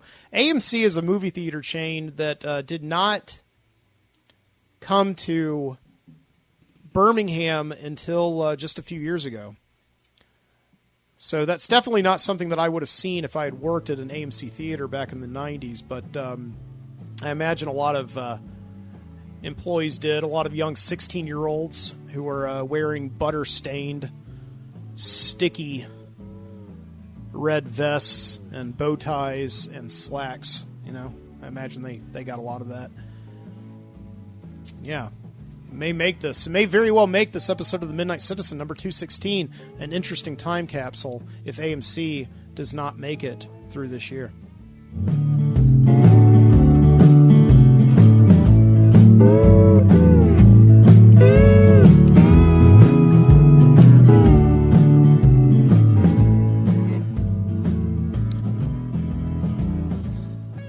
And with that being said, let's take another trip down to Viscauga, Alabama, along the banks of the Cahaba River. It's been a radical week down there. Now that school is out and summer is in full swing, the streets are running wild with kids. Not so much the high school kids, really. They come at night, mostly, to cruise down Stanton Street or park at Joe Town's Cosmic Twin Drive-In. Or they migrate in caravans down the interstate to the Galleria in Birmingham. And until then, when the sun goes down, they lie around their houses like vampires with the shades drawn. But the young hooligans, the elementary kids and the middle schoolers, you see them at all hours of the waking day in Viscauga, beginning early in the morning when they are released from their houses by their yawning parents like bucking bulls out of the gate. They storm the fast food establishments of Murphy Avenue, Fast Burger, Hot Diggity Dogs, and Ice Palace. There, they blow their daily allowances in a heartbeat, mostly on the dessert menus, because even though it's barely 10 a.m., it is already baking hot. And the kiddos indulge like rescued castaways in their waffle cones and milkshakes, biting the heads off fruit sickles in the shape of their favorite cartoon characters, chewing on the gummy eyeballs, and powering through the relentless head rushes brought on by suicide Slurpees. This all has a tendency to create a public safety crisis. During the long, hot days of summer, the adults do as they always do in Viscauga. They go to work and run errands, sit quietly in shaded areas and read books, or gossip with their neighbors about other neighbors. But now that summer is here, of course, they must contend with the throngs of youth, all hopped up on unregulated quantities of caffeine and sugar, crossing the street when the sign says, "Don't walk," pulling off ever-increasingly dangerous dives at the community pool, and feeding what's left of their home fries from Fast Burger to feral raccoons in Purcell Park. But the adults deal with it for a short while at least, because they know as there is only a short window of time between when the final bell of the school year rings and the community activities begin. The summer day camps and vacation Bible schools, the junior scholar program at the public library. All of these day programs have a tendency to consume the little darling's time and energy all the way until Labor Day, when the bell rings again. While the opening day of JC junior baseball season was Saturday, it all began earlier in the week on Tuesday, as the season always does, with the baseball draft at Purcell Park, where a large plot the size of 3 Walmarts in their parking lots was cleared long ago of its invasive plants and debris to make way for a series of Pee-wee regulation baseball diamonds. The land was bought for the city and the materials donated to construct the park by Pete Purcell himself, born dirt poor in the town and receiving from it only a 9th grade education, then going on to found one of the largest regional insurance companies in the Deep South. A multimillionaire at the age of 33, Purcell had been the town's favorite son, always, even years after his death. A man of legendary modesty, he did not even ask for the park to be named for himself, or for a bronze statue in his likeness to be placed at its entrance, but both were so done. The JC Junior Baseball Draft is not, in the normal sense of the word, so much a process of elite selection. Rather, every kid who wants to play gets to play. They're divided into age groups from T-ball all the way to 7th and 8th grade, and from there the players are randomly assigned to their individual teams. And so the kids found their tribes, high-fiving each other and meeting their coaches, who presented them with box-fresh uniforms that were donated by their generous community sponsors, and going on to hold their first practices while parents snapped pictures and cheered them on. But one team dragged behind all this excitement, a mess of 5th and 6th graders who all sat around in the crisp, cut grass of the outfield, cross-legged and heads slumped, scratching bug bites, waiting for their coach to appear. "We should just go home," Doug Myrtle said, picking for want of anything more entertaining to do, a hanging piece of rubber off his right cleat. "Whoever our coach is, he ain't coming." probably got a good look at us and went heading for the hills, Curtis Cussler said. Nobody could disagree with Cussler. They were a pretty crummy-looking crew. Old cleats, chipped gloves, ragged clothes that were stained with dirt before they showed up to play. Not one of them could deny there was something sad and odd about the design of their team's assigned players, which were supposed to be random. Finally, Dirk Matthews said what they all were thinking. "This is all your fault, jerk-off." "What did I do?" Brian Kirchhoff said. In a band apart, he set apart from them by about 6 feet, undeniably ostracized. "Easy," Dirk said. "Your pop's the mayor. Obviously, he pulled some strings and got all the worst players on the same team." "That's bull crud," Brian yelled. And before a team of ants could swarm a picnic blanket, they were all on top of each other, shoving and punching and biting. Hats flew and gloves came off, and cleats that had been sloppily tied were left ravaged in the dirt. Suddenly, their brawl was interrupted by a loud screech coming from over the left field fence somewhere. They all stood together and looked into the distant parking lot, where the tall, proud statue of Pete Purcell stood, and saw that its pristine surroundings, planted with blooming flowers of all varieties, had been unceremoniously mowed over by the beat-up body of an old rabbit convertible. The rabbit belonged to Cleveland Snodgrass, who seemed to be about as happy with his part job as one could be. He climbed out of the car, for the door had been jammed since the Carter administration, and brought out with him a six-pack of Miller High Life Tall Boys, with 3 of the plastic rings already empty. He began to walk into the park, but was stopped by 2 police officers, Wilson and Petty, who, up until now, had been happy to be assigned to the armchair job of draft day. "Hey, Snodgrass, what do you think you're doing?" Wilson yelled. "I'm heading to practice. What's it look like?" "Well, does that look like a space to you?" "I'm parked there, ain't I?" "So, yeah." Wilson looked to his partner and wondered, as they always did with Cleveland Snodgrass, what good talking would do. Still, he said to the man as he walked away from them, "We're going to have to cite you for that." "Go ahead, hot shots. I'm already doing my community service, dingleberries." Cleveland Theodore Snodgrass was indeed here at Pete Purcell Park for community service. This is what the town of Viscauga had brought him to. He had not intended to defile a revered piece of town statuary upon his arrival. It just seemed the best and quickest spot in a parking lot that was full. But as he sat in the quiet of his house later that night, drinking his 3rd whiskey sour and sorting out that day's realities from its hallucinations, he reflected on the poetry of this act. The town had, over many years, chipped away at his soul, and so it only seemed fitting that he should chip away at a piece of the town.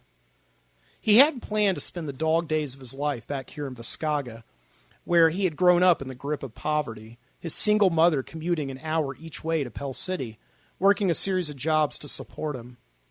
Long ago, college had taken him far, far away to the big town, Atlanta, where he had become an all-star pitcher on a sports scholarship, and then it had gotten him drafted with the Chattanooga Lookouts, a farm team of the Cincinnati Reds, where he hoped to pay his dues quick and move on up to the show, because Chattanooga, Tennessee was as close to Viscauga as Cleveland ever hoped to be again. But it was not to be, because at the end of his first season, Cleveland's mom called. She had become sick, real sick, actually, and the endless string of dead-end jobs she had faithfully served through the years to make sure her son never had to come back to the town ever again ended up bringing him right back to care for her, because they refused to help float the bills. By the time Cleveland's mom had passed away, Cleveland was 29 and well beyond the minds of any major league scout. So he took up the family business, or businesses, slaving away on minimum wage as he drew further away from his prime, each waking day bringing him more respect for his mother and how she had done it all those years, and more contempt for the shop owners who did not take care of those who had made them rich. And so, 20 years later, here he was, still pushing the broom, mopping the floors, taking out the garbage, and the only assets to his name a broken-down rabbit he won in a game of horse, and the house his mother left him long ago, a ramshackle ranch with a possum nest in the crawl space, and always a full bar stocked with bottom-shelf spirits next to the TV. He loved its solitude, but sometimes, even for a loner like Cleveland, the silence became too deafening, and he occasionally hit the town. And that's what brought him to his community service in Purcell Park last Tuesday morning. For it turns out the police don't enjoy public urination, especially when it's on their police cruisers. You're going to be our coach, Dirk Matthews said, dusting off his hat. Don't blame me. Blame that fascist, Judge Gibbs. What's a fascist? Little Sam King asked, with his characteristic lisp that made the words sound cute, fuzzy, and kind of innocent. It's me from now on, Cleveland said, because like it or not, I'm your coach. And what I say, you do. So get over to that dugout and suit up. You got practice. Move! The team moved haphazardly and took to the field for their allotted half hour, fielding plays in the academic sense, but in actuality, looking like a gang of injured chimpanzees in a sensory deprivation tank. They dropped the ball more than they caught it, lost grips and slung bats, and ran bases about as fast as it takes an old man to sink into a warm bath.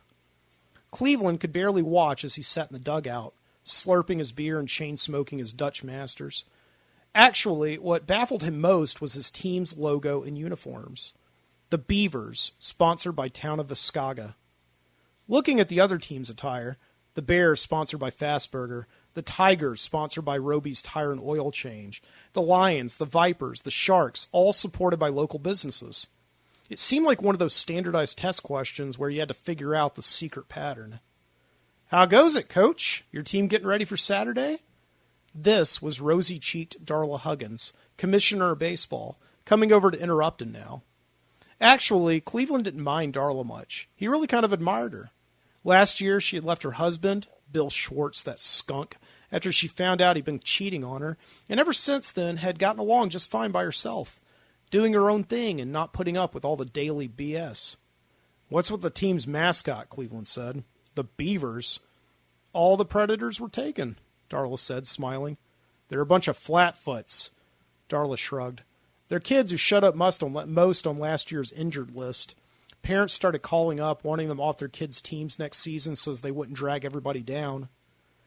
That's the mayor's kid, ain't it? Cleveland was nodding toward Brian Kirchhoff, who was in the batter's box at the moment and clumsily swatting at the ball as if it were a fly swarming in entropic patterns across the plate. Yes, it is, Darla said. Anyway, once they had enough bottom-tier players to make a full lineup, Duke Gibson called up Mayor Kirchhoff and told him the town was going to sponsor the team since no one else wanted them. So he sold out his own kid? He was on the injured list with the rest of them. And nobody wanted to coach them, so they took advantage of a washed-up pro who recently got cited for pissing on a cop car. I appreciate that, Darla. Hey, kid! Coach's attention snapped away from the commissioner to Kirchhoff, who had swung and missed for the 9th time in a row. You don't got to swing at every one. I can't see the damn ball, Kirchhoff shouted. Well, when you see it, that's when you swing. So the Bad News Beavers pressed on. They were the last team that day to hold practice, and by the time it was over, the park was nearly deserted. The other kids' parents had long ago taken their teams for hamburgers and celebration milkshakes, but Coach Snodgrass's team seemed to be a bunch of sad orphans, moping home by themselves, for their parents all worked during the day. Not even Brian Kirchhoff's father, the mayor, could make it, because, as he had explained to his son that morning, he had an important conference call, and home was only a few blocks away. And anyway, he didn't want to be that kid who grew up with his dad always around, giving him rides, keeping an eye on him. After all, Brian, he said, you're nearly 13. If we were Jewish, we'd call you a man. Mayor Lionel Kirchhoff really did have an important conference call that day at his office. It was with a group of out-of-town investors who had recently reached out to him, expressing their interest in Viscauga as the perfect location for a large-scale project. What exactly the project was, they refused to say, on the grounds that they didn't want to skip too far down the line, give away valuable corporate information, and tip off their competition. It's a little too early in the game to tell you, Mr. Mayor, one of the investors said through the speaker, but trust me, it will greatly benefit the both of us. I have no doubt, the mayor said with confidence. Viscauga could really use an adrenaline boost to its economy. I look forward to hearing your proposal. There was a long silence in the line, and for a moment Lionel thought the connection had been cut. Finally, another investor chimed in. Yes, hopefully we will come to the point where we tell you what it is, Mr. Mayor, but if I may be frank, it is not us who are proposing to you. Lionel Kirchhoff, you horse's ass. Of course they got all the cards here, and you, cocky and arrogant behind your desk, for once feeling like a power player mayor in the arena of world commerce, got a little too big for your britches. and probably turn them off just like you had a 1 wad of proverbial spinach in your teeth. Our economy could use an adrenaline boost, really? The comment haunted him long after the investors had hung up. He, Lionel Kirchhoff, the man of the people, may have just deprived his tiny town of great economic prestige by showing his cards before the flop, showing that Viscauga was desperate for an economic boom, and that the people were tired of driving to Birmingham and Pell City for their jobs and their wares, throwing all their monies into some other town's prosperity. All he could do was pray the investors were still game and keep working his approval ratings. He slicked back his hair that Tuesday night, shaved his face and shined his shoes, put on his suit and tie, steamed and pressed, and complete with the American flag pinned to his lapel, drove out to greet the town with a smile and a handshake.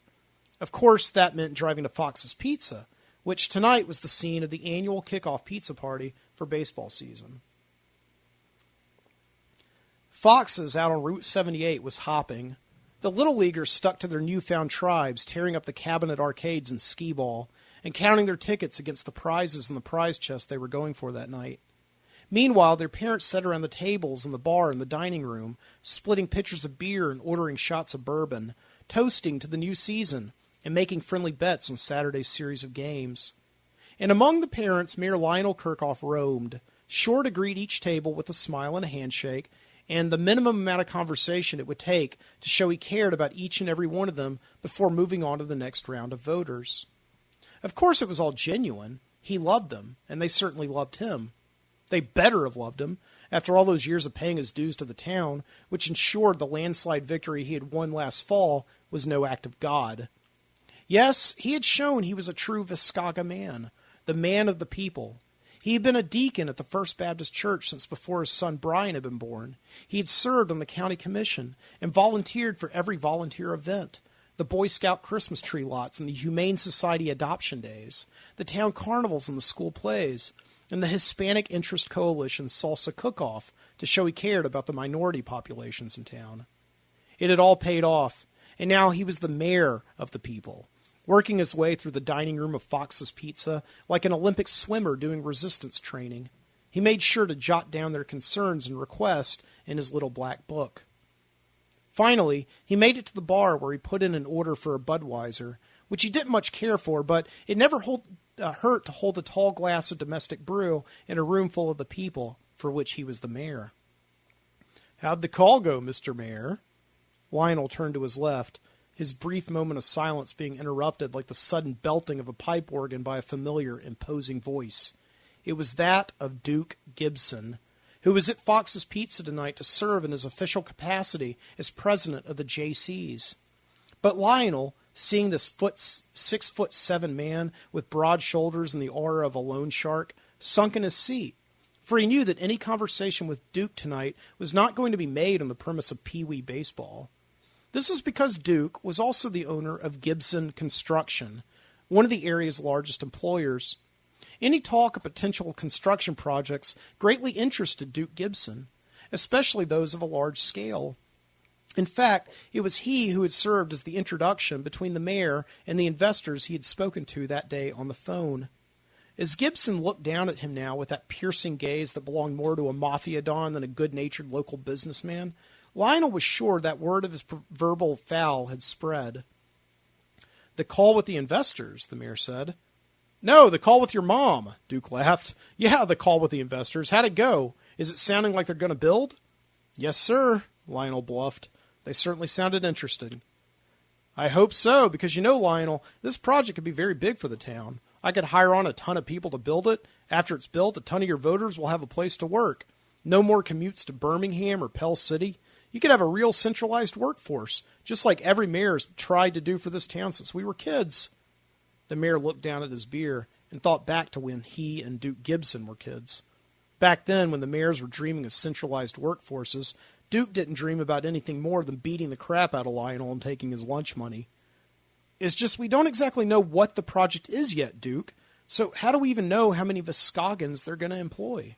"Don't worry about it. I'm sure we'll get around to talking about it. But first we've got to get them serious again. I'll tell you what we'll do. Let's invite them out here this Saturday to see the town for themselves. Show them what it's really like and all the possibilities for making money." This Saturday's opening day. I was planning on watching my kids' game. Exactly, it's opening day. The whole town will be down at Purcell Park. Can't think of a better way to show off our community spirit, can you? No, I guess not, but can't we do it next? Great then, Duke pronounced. It's settled. They're going to meet us in front of City Hall at 11, so I'll see you then. There was so much in that sentence for the mayor to unpack. Duke was coming? And how did he even know the investors were available? He asked Duke. I talked to them today after your call. You called them? Actually, they called me. So I'll see you Saturday, 11 sharp. I'll sure you won't forget. And Duke stepped away from the mayor, taking a swig of Lionel's beer off the bar as he went, and quickly showing that he realized his mistake. Oops! Sorry about that, Mr. Mayor. Thought that was mine. He walked away laughing, and Lionel pushed the beer away. He didn't bother ordering another one. As Lionel sat there at the bar by himself, meditating on his mistake in the conference call, and how clearly the investors looked to Duke rather than him, Lionel began to feel another pair of eyes on him. These lazy and drifting on the cusp of a whiskey buzz. Hello, Cleveland. Mr. Mayor? The snarky way the drunk had emphasized his title, Lionel was sure Cleveland Snodgrass had witnessed the whole sad, emasculating episode. Lionel reached far down, tapped into his skills of municipal diplomacy, and pushed past it. What brings you here tonight? Haven't you heard? Cleveland said. I'm coaching your kid's team. You? Lionel said, shocked. What do you mean? I mean, I'm coaching your kid's team. That's my community service. Turns out your best bud Duke there called in a favor to Judge Gibbs. Well then, Lionel, being diplomatic, going for a positive outlook, hiding his growing impatience with Duke and the whole lot of those JCs, pillars of the Viscauga business community, stealing his every move. That's fine. Congratulations, Cleveland. I guess we all deserve a second chance. How did Brian do in practice today, anyway? He's around here someplace, Cleveland said, picking up his whiskey and making a getaway. Why don't you go ask him? Saturday. The blue, unobstructed sky, the fresh-cut grass, the spotless base bags, the dirt smelling sweet, the sound of popcorn bouncing like bullets at the concessions. The town of Viscauga could not have asked for a better opening day. At 10 a.m. sharp, the distorted national anthem played from the outdated PA system in the announcer's box. The umpire shouted, "Play ball!" and the bats began cracking. The stands thundered with cheers, the parents mad with pride for their sons, the fathers paying off their losses, the old-timers with no vested interest telling their fellow spectators who to keep an eye on, who's got a real future in the game. As the day unfolded, it became real clear who would own this season. In the first game, the Fastburger Bears triumphed in a 6-1 finish over Joetown's Cosmic Twin Vipers. The second game saw the Tigers come back from an 8-1 slump with 2 bases-loaded RBI and a home run by 8th grader Brady Tripp for a win over the Panthers 10-8. And the Video Street Video Store Sharks beat the holy shit out of the Roby's Tire and Oil Change Tigers 10-2, thanks to 3 power hitters who came in early and at just the right time in the lineup pretty much made sure their opponents gave up and spent the rest of the game chasing butterflies with their gloves. As you've seen, gentlemen, you've picked the perfect day to spend here, Duke Gibson was saying as he steered his truck into Purcell Park. And I think this next stop will show you what we're all about here in Viscauga. We like to call it the 3 C's: community, camaraderie, and competition. We love each other, but we like to compete. That's why Mayor Kirchhoff and I feel it's the perfect place for a business to thrive. Lionel had never heard of any 3 C's, and figured Duke must have just made it up on the spot. It was pretty good, actually, and he made a note to use it in his rhetoric from now on. Actually, he had taken a lot of notes from Duke's political playbook this morning as Duke chauffeured the 2 investors in black suits around town, doing most of the talking while he, Lionel, sat bitch and listened. He listened to Duke make the pitch with the silver tongue, telling the investors what they wanted to hear and hyping the facts just enough to sound plausible. As they parked in a spot that Duke had thought to have reserved by the JCs for their visit and stepped out to walk among the standing room-only park, Lionel wondered why Duke hadn't just run for mayor himself. As a captain of industry, he was certainly more suited to working all the angles to get what he wanted. This statue, gentlemen, Lionel said in a rare moment that day of speaking, is Pete Purcell. He donated all this land you see to this. here to the city back in... Why don't we go check out the games? Duke cut in, and moved the men past the proud stance of Pete Purcell, leaving Lionel to catch up. Duke ushered the investors past the throngs of families with balloons and little girls with painted faces, boys in dirty uniforms drinking Cokes from styrofoam cups, munching on crushed ice and dipping their grimy hands into wadded pouches of Big League Chew.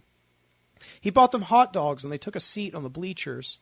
Lionel cringed as he saw the game Duke had chosen for them to watch. On the field in the batter's box, his son Brian had just struck out, and badly too, swinging the bat like a blind man with muscular dystrophy while the ball sailed through the strike zone. "Out!" the umpire shouted. "Damn it!" Brian said, and moped back to the dugout. As he went, he slung the bat hard at the fence, which caused the crowd behind it to recoil in shock and embarrassment for the kid. What an ass he just made of himself, and of his father, who they all knew was the mayor.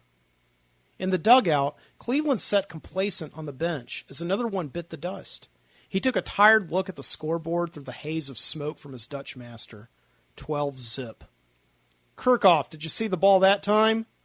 Brian Kirchhoff said nothing as he laid down on the bench next to him, using his glove as a pillow. "Hey, Snotgrass, you going to call this game or what?" Curtis Cussler said. "I don't call games. You kids want to embarrass yourselves and go right ahead." "We're not embarrassing ourselves," Dirk Matthews said. "It's just that you're not coaching us. I don't coach kids who don't have heart. You all show me you want to be here, and that's when I'll start coaching." "Oh, I get it, sir," little Sam King said through the gaps in his teeth.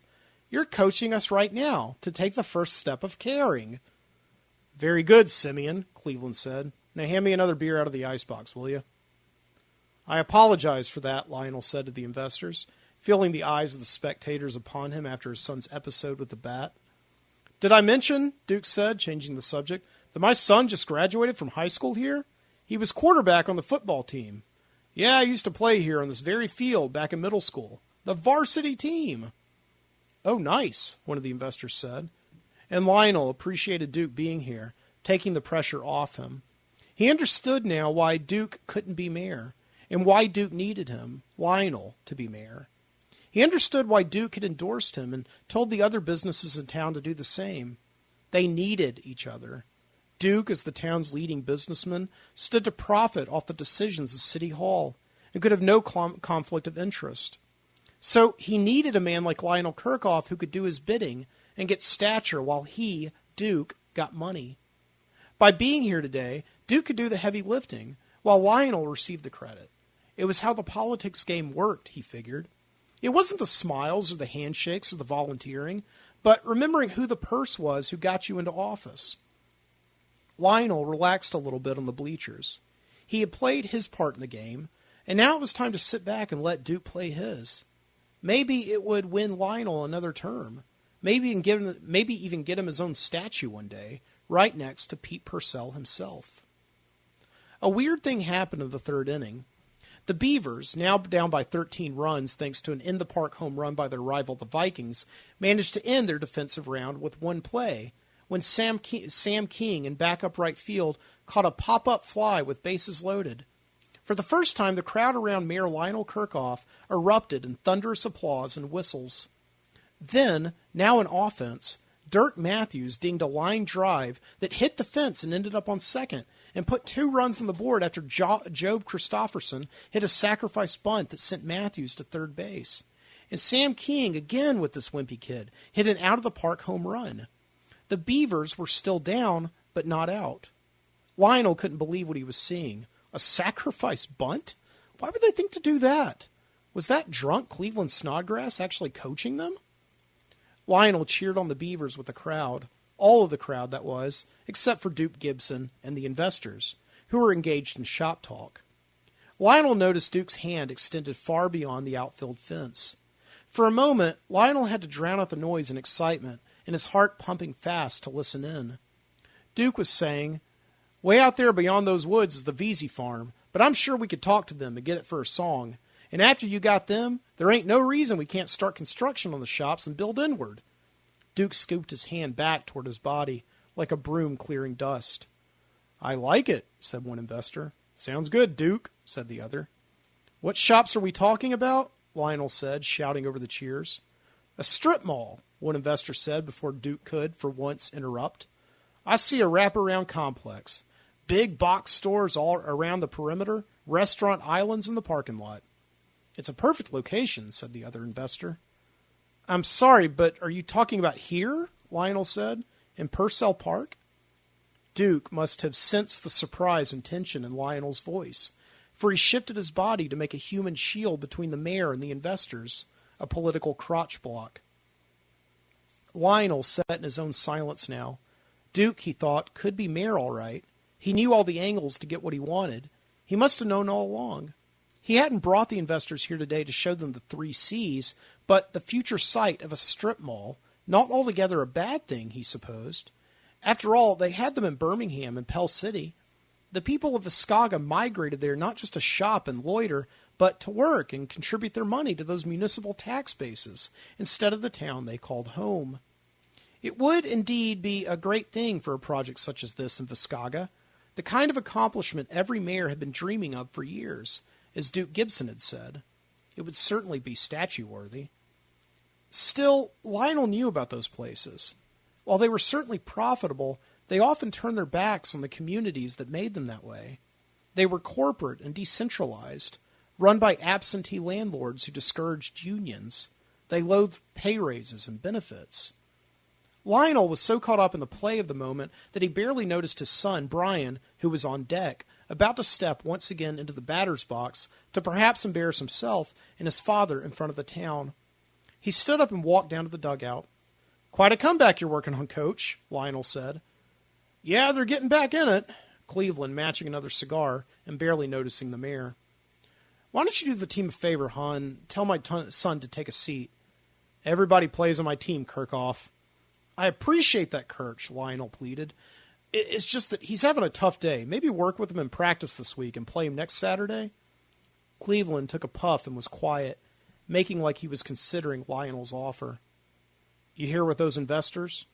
Yeah? Well, then why don't you go back to them and keep selling out the town? I'm busy right now. Hey, kid!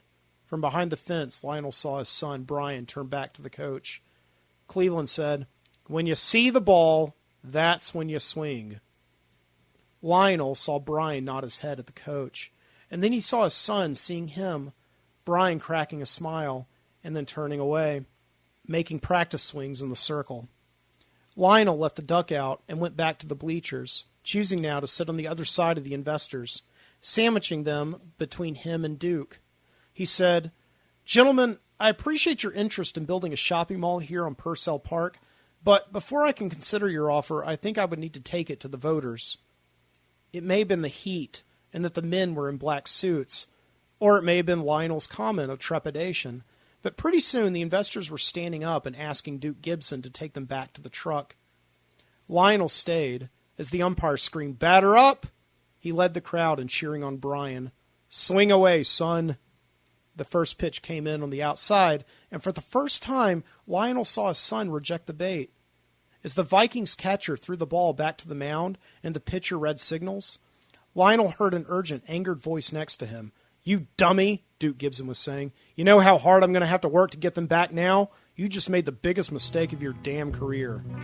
To which Mayor Lionel Kirchhoff just waved his hand and said, Shut up, Gibson. Can't you see my son's at bat?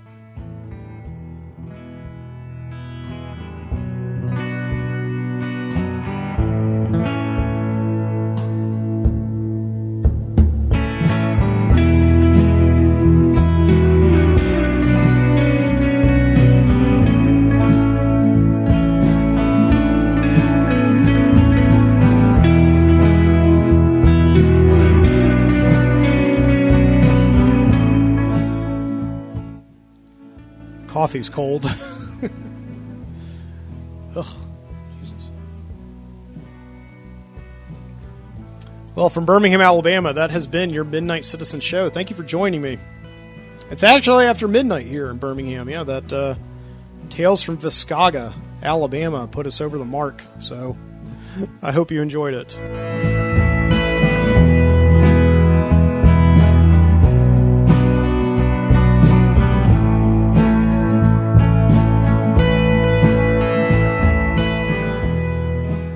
again, catch me on the Overnightscape Underground, onsug.com.